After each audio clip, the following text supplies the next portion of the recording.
So good morning guys. तो चलिए start करते हैं आज के यानी कि 28 मार्च के इंपॉर्टेंट करंट अफेयर्स को, जिसमें आज का सबसे इंपॉर्टेंट प्रश्न ये रहा आपके सामने। खेलो इंडिया पैरा गेम्स 2025 में टॉप पर कौन रहा है? तो सही उत्तर इसका हो जाएगा हरियाणा। यहां हम बात कर रहे हैं खेलो इंडिया पैरा गेम्स 2025 की। इस बार ये इसका दूसरा संस्करण था, जो कि कहां पे हुआ? नई दिल्ली में हुआ। और कौन टॉप पे रहा? मेडल टैली की हम लोग बात करें उससे पहले ये 3 पॉइंट याद रखना। इसका मैस्कॉट शुभंकर क्या है? उज्ज्वला है, जो रिप्रेजेंट करता है गौरैया को। और गौरैया जो पक्षी है आप जानते हो दिल्ली का और उसी तरह से बिहार का राजकीय पक्षी है, तो उसी को रिप्रेजेंट करता है उज्ज्वला, जो कि इसका मैस्कॉट है। इसकी टैगलाइन भी थी हौसलों की उड़ान, इंग्लिश में बोलोगे तो चैंपियंस बियॉन्ड लिमिट। और इसका एंथम है खेलेगा खेलेगा मेरा इंडिया, जीतेगा जीतेगा मेरा इंडिया। तो अभी ये संपूर्ण हो चुके हैं, कल ही समाप्त हुए। और इसमें एक बार फिर से टॉप पे रहा हरियाणा। 34 गोल्ड है, 39 सिल्वर है, 31 ब्रोंज है, यानी कि टोटल 104 मेडल इसने जीते। मैंने बोला फिर से टॉप पे रहा, फिर से मतलब इसका जो पहला संस्करण हुआ था उसमें भी हरियाणा टॉप पर था, इस बार भी हरियाणा टॉप पर है। दूसरे स्थान पे तमिलनाडु है, तीसरे पे उत्तर प्रदेश है। ये मेडल टैली आप देख सकते हो, ठीक है। तो याद रखेंगे खेलो इंडिया पैरा गेम्स की हमने बात की है, 2025 वाला ये इसका दूसरा संस्करण था, नई दिल्ली में हुआ। मैस्कॉट याद रख लेना। और टॉप पे कौन रहा? हरियाणा, सेकंड पे तमिलनाडु, तीसरे पे उत्तर प्रदेश। आपको याद होगा इसी साल अभी खेलो इंडिया विंटर गेम्स भी हुए थे। खेलो इंडिया विंटर गेम्स का भी 5वां संस्करण हुआ था, जम्मू कश्मीर और लद्दाख में, और उसमें टॉप पे भारतीय सेना रही थी, ठीक है। तो इस साल ये भी खेलो इंडिया वाले 2 तरह के गेम्स हुए, विंटर वाले और पैरा वाले। इसके अलावा यूनिवर्सिटी वाले होने बाकी हैं, यूथ वाले होने बाकी है। तो मैं पिछले साल वाले आपको जब तक वो रिवाइज करवा देता हूँ। तो पिछले साल ये देखो खेलो इंडिया यूथ गेम्स छठा संस्करण हुआ था तमिलनाडु में, उसका शुभंकर वीर मंगाई था। टॉप पे महाराष्ट्र रहा। और खेलो इंडिया यूनिवर्सिटी गेम्स का पिछले साल चौथा संस्करण हुआ था असम में, अष्टलक्ष्मी उसमें मैस्कॉट था, और टॉप पे चंडीगढ़ यूनिवर्सिटी रहा था, ठीक है। अब जब भी इसका लेटेस्ट संस्करण होगा 2025 में, तब मैं आपको कराऊंगा। अभी नहीं हुआ तो हमारे लिए लेटेस्ट तो वही है, लास्ट ईयर वाला, वो हमें याद रखना है। अब स्पोर्ट्स वाला प्रश्न है, चलो कुछ और स्पोर्ट्स के प्रश्न मैं आपको रिवाइज कराता हूँ। यहाँ पे कल वाली शीट ही मैं आपको रिवाइज करवा रहा हूँ। ये इंपॉर्टेंट क्वेश्चन वाली शीट है, इसलिए मैं आपको फिर से रिपीट करवा रहा हूँ। देखो, विमेन प्रीमियर लीग 2025 तीसरा संस्करण हुआ था, मुंबई इंडियंस ने जीता था।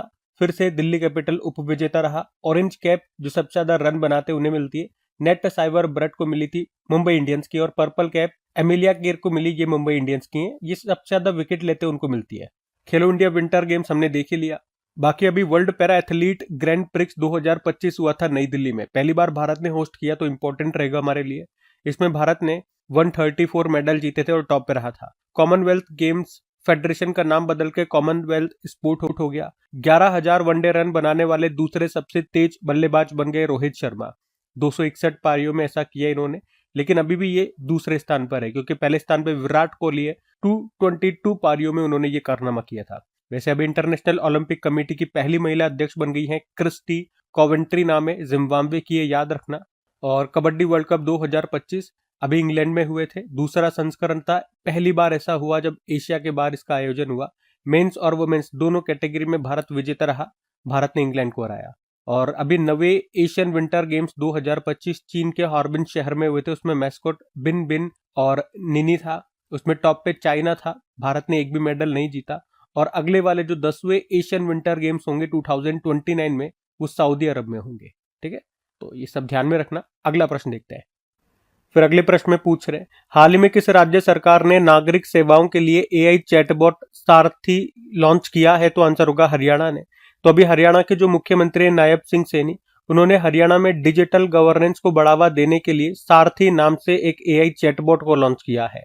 तो अभी राज्य के नागरिकों को राज्य में कौन कौन सी योजनाएं पॉलिसीज चल रही है, क्या कुछ नोटिफिकेशन डाल रही है राज्य सरकार, इसके लिए अब उनको सरकारी पोर्टलों पर जाने की जरूरत नहीं है, सब कुछ यहीं से उनको पता चल जाएगा। आप 24 घंटे 7 दिन किसी भी समय सरकारी जानकारियां यहां से प्राप्त कर सकेंगे। तो इसको लॉन्च करने का फायदा यही है, इससे पारदर्शिता बढ़ेगी, ट्रांसपेरेंसी, प्रशासनिक दक्षता में सुधार आएगा और जन सहभागिता बढ़ेगी। तो नाम याद रखना, इसका नाम है सारथी। इसी तरह से याद दिलाऊं, सेबी ने, security and exchange board of India ने भी सेवा नाम से एक एआई चैटबॉट लॉन्च किया था। माइक्रोसॉफ्ट ने जुगलबंदी नाम से एआई चैटबॉट लॉन्च किया था। और जेमिनी, ये जो एआई चैटबॉट है, ये गूगल का है, पहले इसका नाम बार्ड हुआ करता था। चैट जीपीटी ये ओपन एआई का है। जीपीटी की फुल फॉर्म याद रखना, एग्जाम में आ चुकी है, जनरेटिव प्री ट्रेन्ड ट्रांसफॉर्मर। और हनुमान किसका है? ये रिलायंस का है। बाकी बात एआई की हो रही है। एआई मतलब आर्टिफिशियल इंटेलिजेंस। चलो लगे हाथ, एआई से भी संबंधित कुछ इंपॉर्टेंट बिल्कुल लेटेस्ट वाले करंट अफेयर्स में आपको रिवाइज कराता हूं। तो एक तो जेटसन ऑरिन का नाम आपको याद होगा। ये एक nano super generative AI super computer है जिसको लॉन्च किया एनवीडिया ने। डीप सीक एआई चाइना का एआई चैटबॉट है। भारत की पहली एआई यूनिवर्सिटी बनेगी महाराष्ट्र में। एआई जनरेटेड बाल शोषण सामग्री को अपराध घोषित करने वाला पहला देश यूके है। और 2025 में एआई एक्शन समिट हुआ था अभी पेरिस फ्रांस में, तीसरा संस्करण था। अगली बार भारत होस्ट करेगा। एआई मॉडल है मैग्मा, इसका अनावरण किसने किया? माइक्रोसॉफ्ट ने। इलेक्ट्रॉनिक्स एंड आईटी मिनिस्ट्री ने इंडिया एआई कंप्यूट पोर्टल और डेटा सेट प्लेटफॉर्म एआई कोष को लॉन्च किया था। आपको याद होगा इंडिया ने एआई मिशन लॉन्च किया था मार्च 2024 में, और उसके लिए बजट कितना रखा? 10,371.92 करोड़ रुपए 5 सालों के लिए। माइक्रोसॉफ्ट ने बारामती महाराष्ट्र में एआई आधारित प्रोजेक्ट फार्म वाइब्स भी लॉन्च किया था। और एआई क्लाउड है वायु, ये किसका है? टाटा कम्युनिकेशन का है। ठीक है, तो लगे हाथ हमने एआई का भी रिवीजन कर लिया। ध्यान में रखना सारे बिल्कुल लेटेस्ट वाले अभी मैंने आपको करंट अफेयर्स यहाँ पे रिवाइज कराए, संबंधित है एआई से। अगला प्रश्न देखते हैं।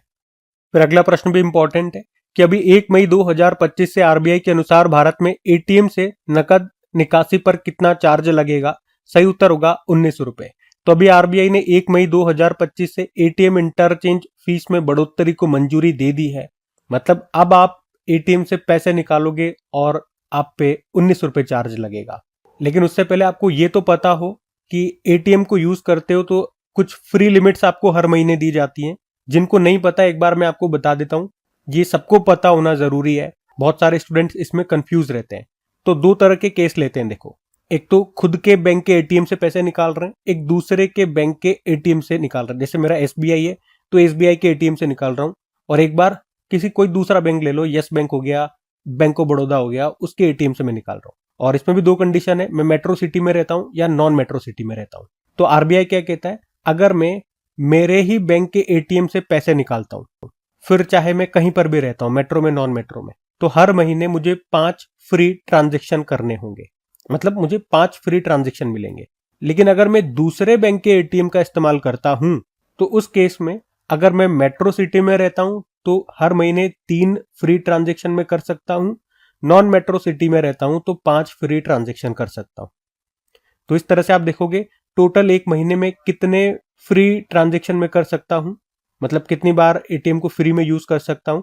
तो मेट्रो वाले तो 8 बार, 5 + 3 8, और नॉन मेट्रो वाले 5 खुद के से, 5 अदर से, तो टोटल 10 बार फ्री एटीएम को यूज कर सकते हैं। अब जैसे ही मेरी ये फ्री वाली लिमिट खत्म हो जाएगी, उसके बाद अब चाहे मैं खुद के बैंक के एटीएम को यूज करूं या दूसरे के बैंक के एटीएम को यूज करूं, मुझे चार्ज देना होगा। और वही चार्ज कितना है, वही बढ़ा दिया है अभी, वो 19 रुपए कर दिया। अब इसमें भी दो तरह के चार्ज हैं।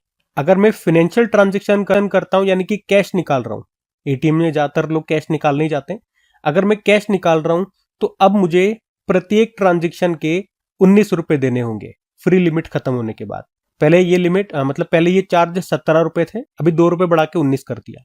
और उसी तरह से अगर मैं नॉन फाइनेंशियल ट्रांजेक्शन करता हूं, जिसमें मैं कैश तो नहीं निकाल रहा हूं लेकिन और काम कर रहा हूं, जैसे कि बैलेंस की जानकारी ले रहा हूं, मिनी स्टेटमेंट निकाल रहा हूं, तो ये सब आते हैं नॉन फाइनेंशियल ट्रांजेक्शन में। तो इसमें चार्ज कितने लगेंगे? अब 7 रुपए लगेंगे, पहले 6 रुपए लगा करते थे। ठीक है, तो कैश निकाल रहा हूं तो कितना? 19 रुपए लगेंगे। या बैलेंस जान रहा हूं या कुछ और कैश के अलावा कुछ और भी नॉन फाइनेंशियल ट्रांजेक्शन कर रहा हूं तो अब 7 रुपए चार्ज लगेगा। ये क्वेश्चन है हमारा। उम्मीद करता हूं बहुत आसानी से मैंने आपको समझा दिया। फ्री ट्रांजेक्शन वाला भी पॉइंट जिनका क्लियर नहीं था वो भी क्लियर हो गया होगा, और ये चार्ज वाला भी। अच्छा, ये चार्ज बढ़ाया क्यों? अगर इस पे बात करें तो जो एटीएम ऑपरेटर्स हैं उनका कहना है कि एटीएम के रख रखाव में, उसके संचालन में, ऑपरेशन में जो लागत और बढ़ोतरी हो रही है, और ऐसा इसलिए हो रहा है, और इसीलिए ट्रांजेक्शन फीस को बढ़ाना जरूरी है, ऐसा उन्होंने कहा। और ऐसा हो क्यों रहा है? क्योंकि ज्यादातर लोग अब डिजिटल पेमेंट करते हैं, एटीएम का बहुत कम लोग इस्तेमाल करते हैं। तो ये एक मुख्य कारण इन्होंने बताया। तो जब ज्यादा लोग एटीएम का इस्तेमाल नहीं करेंगे तो लोगों को चार्जेस नहीं देने पड़ेंगे, तो उनको चार्जेस नहीं मिलेंगे, तो ऑब्वियस सी बात है उनके पास पैसा कम पहुंचेगा। तो ओवरऑल यही एक बात है, पैसे बढ़ा दिए, सीधी सी बात है, याद रखने कितने बढ़ा दिए, 19 रुपए और 7 रुपए कर दिए। अब बात आरबीआई की है। आरबीआई की पहले स्टैटिक में आपको बता दूं। देखो, आरबीआई की स्थापना होती 1 अप्रैल 1935 में, हेडक्वार्टर मुंबई। और किस आयोग की सिफारिश पे स्थापना होती है यंग हिल्टन आयोग? राष्ट्रकरण नेशनलाइजेशन होता है 1 जनवरी 1949। नए गवर्नर बने संजय मल्होत्रा 26वें नंबर के हैं। पहले ब्रिटिश गवर्नर थे सर ऑसबॉर्न स्मिथ और पहले इंडियन गवर्नर थे सीडी देशमुख। कुछ इंपॉर्टेंट करंट अफेयर्स के प्रश्न और देखो। आरबीआई ने यूएलआई लॉन्च करने की घोषणा की थी। यूएलआई मतलब unified landing interface, full form याद रखना। और आरबीआई ने वित्तीय क्षेत्र में एआई के नैतिक इस्तेमाल के लिए किसकी अध्यक्षता में एक समिति का गठन किया था? आईआईटी मुंबई के प्रोफेसर है पुष्पक भट्टाचार्य। आरबीआई ने रेपो रेट को भी घटा दिया, 6.50 से घटा के 6.25% कर दिया। और अभी आरबीआई को यूके के लंदन में सेंट्रल बैंकिंग द्वारा डिजिटल ट्रांसफॉर्मेशन अवार्ड 2025 भी मिला था। उसमें इसके दो इनिशिएटिव्स हैं। डिजिटल पहले हैं, प्रवाह और सारथी, उन्हीं के लिए ये सम्मान मिला। प्रवाह की फुल फॉर्म जरूर याद रखना, एग्जाम में पूछी जा चुकी है। Platform for regulatory application validation authorisation. ठीक है, तो ये सारे इंपॉर्टेंट पॉइंट्स हो गए, इससे ध्यान में रखना। अगला प्रश्न देखते हैं। फिर अगले में पूछ रहे हैं, हाल ही में विश्व की सबसे अधिक मूल्य वाली स्टील निर्माता कंपनी कौन सी बन गई है? तो आंसर होगा जेएसडब्ल्यू स्टील। तो सज्जन जिंदल के नेतृत्व वाली जेएसडब्ल्यू स्टील ये मार्केट कैप बाजार पूंजीकरण के हिसाब से विश्व की सबसे अधिक मूल्यवान स्टील मैन्युफैक्चरर कंपनी बन गई है। कंपनी का जो बाजार मूल्य है, मार्केट कैप है, वो $30 बिलियन को पार कर गया है। और इस मामले में इसने अमेरिका की न्यूकॉर कॉप कंपनी को पीछे छोड़ दिया। तो मार्केट कैप के हिसाब से, बाजार पूंजीकरण के हिसाब से विश्व की सबसे अधिक मूल्य वाली स्टील निर्माता कंपनी अब ये भारत की है, जेएसडब्ल्यू स्टील। दूसरे स्थान पे न्यूकॉर कॉप है जो अमेरिका की है। तीसरे स्थान पे आर्सेलर मित्तल है जो कि यूरोप की है। बाकी जेएसडब्ल्यू स्टील की बात करें, स्थापना होती है 1982 में, हेडक्वार्टर मुंबई में है, चेयरमैन इसके सज्जन जिंदल हैं। अच्छा चलो आओ, स्टील से ही कुछ और प्रश्न मैं आपको याद दिलाता हूँ। एक तो याद रखना, हमारे स्टील मंत्री कौन है? एचडी कुमारस्वामी है। और स्टील मंत्रालय में सचिव हैं संदीप पौंड्रिक, अभी कुछ समय पहले ही नए बने थे। और भारत ये चीन के बाद दूसरा सबसे बड़ा स्टील प्रोडक्शन कंट्री है। उसके अलावा राष्ट्रीय इस्पात निगम लिमिटेड का मुख्यालय विशाखापत्तनम में मिलेगा। देश की पहली स्टील सड़क सूरत में बनी। Steel man of India Jamshed J Irani को कहते हैं। भारत का पहला green hydrogen plant in stainless steel sector ये बना जिंदल स्टील प्लांट हिसार में है।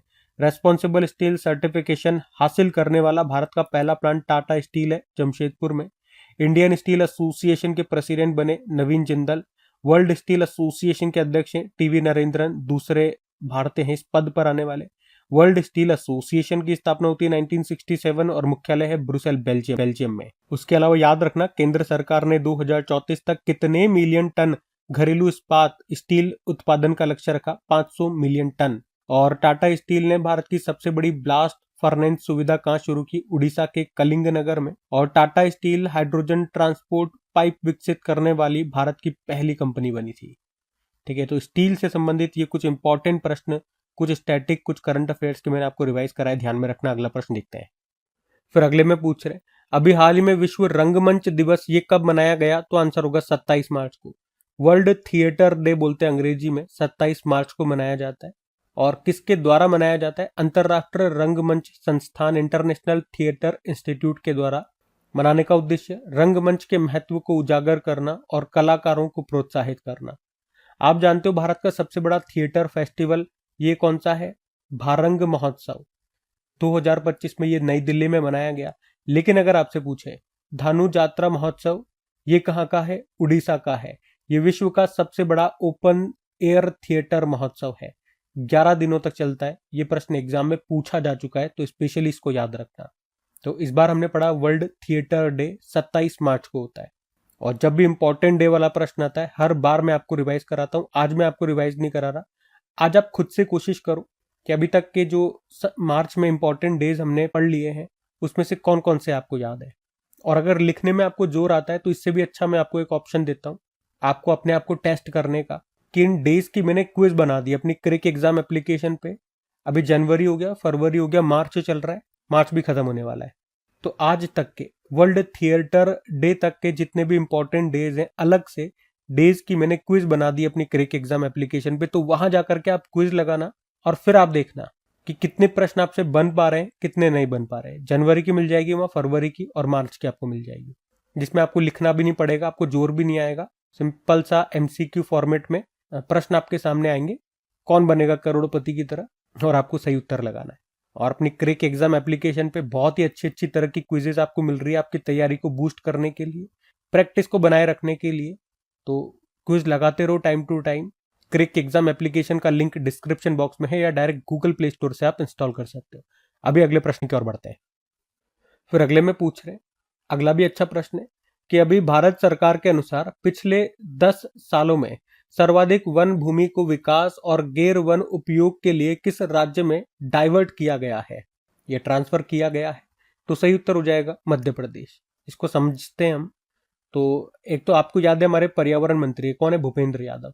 अभी उन्होंने ही बताया कि पिछले 10 सालों में यानी कि 2014-15 से लेके 2023-24 तक हमने 1734 किलोमीटर स्क्वायर वन भूमि को विकास और गैर वन उपयोग में बदल दिया है। गैर वन उपयोग मतलब हो गया जैसे कि परिवहन में या खनन वगैरह में हमने उस भूमि को बदल दिया है। कितना एरिया बताया इन्होंने, कितना वन क्षेत्र, 1734 किलोमीटर स्क्वायर। और इसमें सबसे ज्यादा ऐसा कहां पर हुआ, तो मध्य प्रदेश में हुआ है। लगभग 350 किलोमीटर स्क्वायर की जो वन भूमि है उसको इन्होंने विकास और गैर वन उपयोग में बदल दिया है। फिर दूसरे स्थान पे उड़ीसा है, तीसरे पे तेलंगाना है। तो ये आपको ध्यान रखना है। अच्छा, इसी से एक पॉइंट आपको याद दिलाऊं, बहुत बार मैंने आपको रिवाइज भी कराया है। अभी हमारी Indian forest survey report, Bharat की वन स्थिति रिपोर्ट आई थी। इस बार इसका 18वां संस्करण था। ये हर 2-2 साल में आती है। पहली बार कब आई थी, 1987 में। कौन लेकर के आता है, कौन जारी करता है, वन अनुसंधान संस्थान देहरादून उत्तराखंड में आपको मिलेगा। तो अभी इस रिपोर्ट में क्या बताया था, कि भारत में टोटल वन और वृक्ष क्षेत्र कितना है। तो डेटा में भी याद रखना 8,27,357 किलोमीटर स्क्वायर है। परसेंटेज वाइज बात करोगे तो भारत के कुल क्षेत्र का ये 25.17% है। ठीक है, उसके अलावा 3 पॉइंट याद रखना। सबसे ज्यादा जो फॉरेस्ट एरिया है वो कहां पर मिलेगा, मध्य प्रदेश में। प्रतिशत में सबसे ज्यादा परसेंटेज वाइज कहां पर मिलेगा, लक्षद्वीप में। और सबसे ज्यादा ग्रोथ फॉरेस्ट की कहां पे देखी गई है, छत्तीसगढ़ में देखी गई है। ठीक है, ये याद रखना। वैसे बात यहाँ पे मध्य प्रदेश की है, तो मध्य प्रदेश, चलो स्टैटिक तो मैं आपको बता ही देता हूँ। ये रहा मैप में एमपी। कैपिटल भोपाल होती है, मुख्यमंत्री मोहन यादव, गवर्नर है मंगूभाई छगनभाई पटेल। यहाँ का राजकीय पशु है बारहसिंगा पक्षी है, दूधराज वृक्ष है, बरगद का खेल है, मल्लखंभ पुष्प है, सफेद लिली मछली है, महशीर। चलो उसके अलावा 2-4 करंट अफेयर्स के बिल्कुल लेटेस्ट वाले प्रश्न मैं आपको रिवाइज करा दूं यहाँ से। एक तो याद रखना, भारत का पहला सफेद बाघ प्रजनन केंद्र कहाँ पे खुलेगा, मध्य प्रदेश के रीवा जिले में। और मध्य प्रदेश ये भारत में सबसे अधिक गिद्ध आबादी वाला राज्य भी बन गया है। अभी देश का 58वां और मध्य प्रदेश का 9वां टाइगर रिजर्व ये माधव नेशनल पार्क बना। मुख्यमंत्री समृद्धि परिवार योजना शुरू हुई। और भारत का पहला PPP green waste processing plant कहां पर बनेगा, इंदौर में। ठीक है, तो यहां से ये सब याद रखना। अगला प्रश्न देखते हैं। फिर अगले में पूछ रहे हैं, ये भी अच्छा प्रश्न है कि अभी चर्चा में रहा देश का पहला त्रिभुवन सहकारी विश्वविद्यालय कहां पर शुरू होगा या कहां पर स्थापित होगा। तो आंसर होगा गुजरात में। तो अभी भारत का पहला सहकारी विश्वविद्यालय को स्थापित करने के लिए लोकसभा में एक विधेयक, एक बिल पेश किया गया। किसने, जो हमारे सहकारिता मंत्री अमित शाह, उन्होंने। और ये बिल पारित भी हो चुका है। अब इस यूनिवर्सिटी का नाम क्या होगा, त्रिभुवन सहकारी विश्वविद्यालय, त्रिभुवन सहकारी यूनिवर्सिटी। और इस तरह से ये देश की पहली कोऑपरेटिव यूनिवर्सिटी होगी। मतलब यहाँ पे सहकारी क्षेत्र में शिक्षा, एजुकेशन, ट्रेनिंग और रिसर्च पर ये केंद्रित होगी। कहां पर बनेगी, आनंद, गुजरात में। और इस यूनिवर्सिटी का जो नाम है ना, वो अमूल कंपनी के जो संस्थापक थे त्रिभुवन भाई पटेल, उन्हीं के नाम पे रखा गया है। तो ये आपको अब याद रखना है। देश का पहला त्रिभुवन सहकारी विश्वविद्यालय ये कहां पर बनेगा, गुजरात में, गुजरात के आनंद में। अच्छा, इसी तरह से कुछ यूनिवर्सिटीज जो अभी न्यूज में थी मैं आपको रिवाइज कर रहा हूँ कि भारत का पहला वन विश्वविद्यालय ये बनेगा तेलंगाना में। भारत के बाहर पहला योग विश्वविद्यालय आपको मिलेगा अमेरिका में। पश्चिम बंगाल के शांति निकेतन में जो विश्व भारती विश्वविद्यालय है, इसे यूनेस्को ने अमूर्त स्मारक का टैग दिया था। और ये दुनिया में पहली बार है जब किसी मूर्त स्मारक को यह सम्मान मिला हो। उसके अलावा अभी अलीगढ़ मुस्लिम यूनिवर्सिटी की पहली महिला वाइस चांसलर बनी थी नईमा खातून। पूर्वी भारत का पहला दिव्यांग विश्वविद्यालय ये आपको मिलेगा झारखंड, रांची में। महाराष्ट्र के किस शहर में जनजातीय विश्वविद्यालय की स्थापना की जाएगी, नासिक में। और महाराष्ट्र स्टेट स्किल यूनिवर्सिटी का नाम बदलकर रतन टाटा जी के नाम पे किया जाएगा। भारत की पहली एआई यूनिवर्सिटी बनेगी महाराष्ट्र में। और अभी हमने कुछ दिन पहले ही पढ़ा था NIIT विश्वविद्यालय के चांसलर बन गए अमिताभ कांत। ये कहाँ पर है? नीमराणा अलवर राजस्थान में है। तो ये सब यूनिवर्सिटीज न्यूज में थी, ध्यान में रखना। अगला प्रश्न देखते हैं। फिर अगले में पूछ रहे हैं कि भारतीय औद्योगिक वित्त निगम के MD CEO के रूप में भी किसे नियुक्त किया गया है? तो आंसर होगा राहुल भावे को। तो अभी केंद्र सरकार ने राहुल भावे को भारतीय औद्योगिक वित्त निगम, इंग्लिश में बोलोगे तो industrial finance corporation of India के MD CEO के रूप में नियुक्त किया गया। यहाँ पे उनका कार्यकाल 3 साल का होगा। तो नाम याद रखना, राहुल भावे इनका नाम है। अब अपॉइंटमेंट वाला प्रश्न है। चलो कुछ इंपॉर्टेंट नियुक्तियां मैं आपको रिवाइज कराता हूँ। जैसे कि आपको याद है, अंजू राठी राणा अभी पहली महिला विधि सचिव लॉ सेक्रेटरी बनी थी। गवर्नमेंट ई मार्केट प्लेस के CEO बने अजय भादु। और अजय सेठ अभी कौन बने थे? ये हमारे वित्त सचिव फाइनेंस सेक्रेटरी बने थे। और भारतीय वायुसेना की जगुआर स्क्वाड्रन की पहली महिला पायलट बनी तनुष्का सिंह। HPCL के नए CMD बने विकास कौशल। टेफे की उपाध्यक्ष बनी डॉक्टर लक्ष्मी वेणु। अंधेपन से लड़ने के लिए विजन 2020 इंडिया का सद्भावना राजदूत बनाया गया कृष्णमाचारी श्रीकांत को। आत्मा के नए अध्यक्ष बने, आत्मा मतलब जो टायर कंपनियां का एसोसिएशन है, अरुण मामेन बने। टाटा कम्युनिकेशन के अध्यक्ष N गणपति सुब्रमण्यम। भारतीय बैंक संघ के CEO Atul Kumar Goyal. International Olympic committee की पहली महिला अध्यक्ष क्रिस्टी कॉवेंट्री बनी, जिम्बाब्वे की है। और दिल्ली की मुख्यमंत्री अभी चौथी महिला मुख्यमंत्री बनी है, रेखा गुप्ता नाम है। और ये हमने देख लिया अजय सेठ और अजय भादु वाला। तो ये सारे इंपॉर्टेंट नाम है, ध्यान में रखना। इसी साल के अपॉइंटमेंट है। अगला प्रश्न देखते हैं। फिर अगले में पूछ रहे हैं कि अभी उत्तर प्रदेश सरकार ने किस शहर में डॉल्फिन सफारी बनाने की घोषणा की है? तो आंसर होगा वाराणसी। तो अभी उत्तर प्रदेश सरकार ने वाराणसी में डॉल्फिन सफारी बनाने की घोषणा की है। ये सफारी वाराणसी जनपद के केथी से ढकवा गांव के बीच में बनेगी। और आपको बता दूं कि वाराणसी जनपद से गंगा नदी में डॉल्फिन के संरक्षण के लिए उत्तर प्रदेश सरकार ने डॉल्फिन मित्र की नियुक्ति भी कर रखी है। तो अभी तो सिंपल सा याद रखना है कि उत्तर प्रदेश सरकार ये किस शहर में डॉल्फिन सफारी बनाएगी? वाराणसी में। अब यहाँ पे जब बनेगी तब बनेगी जब तक डॉल्फिन से संबंधित कुछ इंपॉर्टेंट प्रश्न आ जाओ, मैं आपको रिवाइज करवा दूं। एक तो याद रखना, राष्ट्रीय डॉल्फिन दिवस होता है 5 अक्टूबर को। नेशनल एक्वेटिक एनिमल है ये हमारा राष्ट्रीय जलीय जीव। कब बना था? 5 अक्टूबर 2009। इसीलिए ये नेशनल डॉल्फिन डे 5 अक्टूबर को मना रहे हैं। स्थानीय रूप से इसे सूसू कहा जाता है। साइंटिफिक नेम है प्लाटेनिस्टा गांगेटिका। ये मीठे पानी की डॉल्फिन है और ये वास्तव में देख नहीं सकती, दृष्टिहीन है। और आपको याद है डॉल्फिन के लिए किस राज्य में गंगा डॉल्फिन अभ्यारण्य स्थापित किया गया? बिहार के भागलपुर में। और इसका नाम क्या है? विक्रमशिला गंगा डॉल्फिन अभ्यारण्य। वैसे आपको यह भी याद होगा कि भारत का पहला नेशनल डॉल्फिन रिसर्च सेंटर ये आपको मिलेगा पटना में। किस राज्य ने गंगा डॉल्फिन को राज्य जलीय जीव घोषित किया था? अभी तो उत्तर प्रदेश ने भी। और असम में ब्रह्मपुत्र नदी है और इसी के सहायक नदी है कुल्सी नदी। और इसी नदी में विश्व में पहली बार सैटेलाइट के द्वारा गंगा नदी डॉल्फिन की टैगिंग की गई। और अभी कुछ दिन पहले ही हमने पढ़ा था, अभी पहली डॉल्फिन गणना हुई, उसके अनुसार सर्वाधिक डॉल्फिन की संख्या वाला जो राज्य है वो उत्तर प्रदेश है। पूरे देश में कितनी डॉल्फिन पाई गई? 6327। ठीक है, तो डॉल्फिन से संबंधित ये सारे इंपॉर्टेंट प्रश्न मैंने आज आपको यहाँ पे रिवाइज करा दिए, ध्यान में रखना। अगला प्रश्न देखते हैं। फिर अगले में पूछ रहे, हाल ही में बी सुमित रेड्डी ने किस खेल से संन्यास की घोषणा कर दी है? तो आंसर होगा बैडमिंटन। तो अभी बी सुमित रेड्डी जो कि एक भारतीय बैडमिंटन प्लेयर है, जिन्हें मेंस डबल और मिक्स्ड डबल इवेंट में उनके असाधारण प्रदर्शन के लिए जाना जाता है, पर अभी उन्होंने संन्यास की घोषणा कर दी है। क्यों? ताकि वो खुद को पूरी तरह से कोचिंग के लिए समर्पित कर सके। मतलब इनकी एक कोचिंग है, कोचिंग चलाते इनकी एक अकेडमी है। तो अब वहां पे ये बच्चों को ट्रेन करेंगे जो कि हैदराबाद में है। और ये अपने जीवन में मतलब टॉप कितनी रैंक तक पहुंच चुके हैं? तो वर्ल्ड रैंकिंग में ये 17वें स्थान तक पहुंच चुके हैं। तो नाम याद रखना, बी सुमित रेड्डी। संबंध था बैडमिंटन से, संन्यास की घोषणा कर दी। अच्छा, इसी तरह से याद दिलाऊं, अभी हमारे जो टेबल टेनिस प्लेयर हैं अचंता शरत कमल, इन्होंने भी संन्यास की घोषणा कर दी। स्टीव स्मिथ ये ऑस्ट्रेलिया के प्लेयर है, वनडे इंटरनेशनल से संन्यास ले लिया। मुशफिकुर रहमान ये बांग्लादेश के हैं, ओडीआई क्रिकेट से संन्यास ले लिया। तमीम इकबाल बांग्लादेश के हैं, अंतरराष्ट्रीय क्रिकेट से संन्यास ले लिया, ये तो हो गया। और मार्टिन गप्टिल न्यूजीलैंड के हैं, अंतरराष्ट्रीय क्रिकेट से संन्यास ले लिया। मनोज कुमार बॉक्सर है, बॉक्सिंग से संन्यास ले लिया। और सिमोना हालेप रोमानिया की टेनिस प्लेयर है, इन्होंने भी खेल से संन्यास ले लिया है।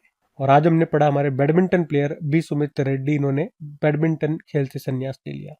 बाकी देखो, ये थी आज की हमारी करंट अफेयर्स की क्लास। तो सबसे पहले कमेंट करके जरूर बताइएगा, अगर आप में से कोई पहली बार हमसे जुड़ रहे हैं, क्रिक एग्जाम चैनल पे करंट अफेयर्स पढ़ रहे हैं, तो क्लास आपको कैसी लगी, यहाँ पे पढ़ के आपको कैसा लगा, कमेंट जरूर कीजिएगा। और इतना ही नहीं, जो नए स्टूडेंट्स हैं उनको बता दूं कि ये जो डिटेल्ड में हम पढ़ रहे हैं, ये डिटेल्ड पीडीएफ भी आपको डेली प्रोवाइड होती है, वो भी फ्री ऑफ कॉस्ट। इसके अलावा इनकी जो क्विजेज है, जैसे कि अभी मैंने आपको थ्योरी सेक्शन पढ़ा दिया, थ्योरी पढ़ाइए पूरा, अब होगा टेस्ट। थ्योरी पढ़ने के बाद टेस्ट लिया जाता है, एमसीक्यू फॉर्मेट में वो टेस्ट होता है, प्रश्न आता है, 4 ऑप्शन आपके सामने आते हैं, तो वो टेस्ट आपको लगा रहा है। फिर आप देखिएगा जो अभी आपने पढ़ा है, जब उसका टेस्ट आपसे लिया जाता है तो फिर आप क्या स्कोर कर पा रहे हो।